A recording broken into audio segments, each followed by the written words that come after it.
નમસ્કાર, હું પાર્થ તલસાણિયા, પ્રાંત અધિકારી ઓલપાડ. આગામી 2 દિવસો દરમિયાન દક્ષિણ ગુજરાત અને સુરત જિલ્લામાં ભારતના હવામાન વિભાગ દ્વારા ભારેથી અતિભારે વરસાદની આગાહી કરવામાં આવેલી હોય સૌ નાગરિકોને આ 2 દિવસો દરમિયાન સાવચેતીના તમામ પગલાં લેવા માટે વિનંતી કરું છું. જ્યારે ભારે વરસાદની પરિસ્થિતિ હોય ત્યારે નીચાણવાળા વિસ્તારોનો જ્યારે વહીવટીતંત્ર દ્વારા આપને સલામત સ્થળે ખસી જવા માટે સૂચના આપવામાં આવે ત્યારે સૂચનાઓનું પાલન કરવા વિનંતી કરું છું.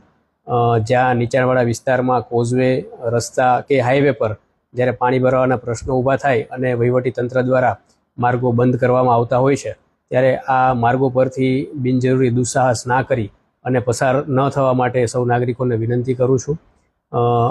ખાસ મારા પશુપાલક મિત્રોને વિનંતી કરવાની કે જ્યારે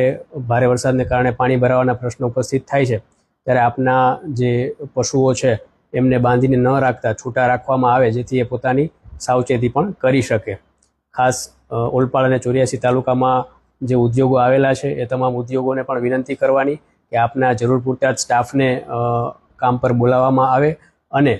ભારે વરસાદની સ્થિતિ પર આપ સૌ નજર રાખી અને વહીવટીતંત્ર તરફથી મળતી સૂચનાઓ મુજબ એમને જો રજા આપવાની થાય તો રજા પણ આપવામાં આવે એવી મને ખાસ સૌને વિનંતી છે. સિવાય ઓલપાડ અને 84 તાલુકામાં દરિયાકાંઠે પ્રવાસન સ્થળો આવેલા છે તો આ પ્રવાસન સ્થળોમાં પણ બિનજરૂરી નાગરિકોને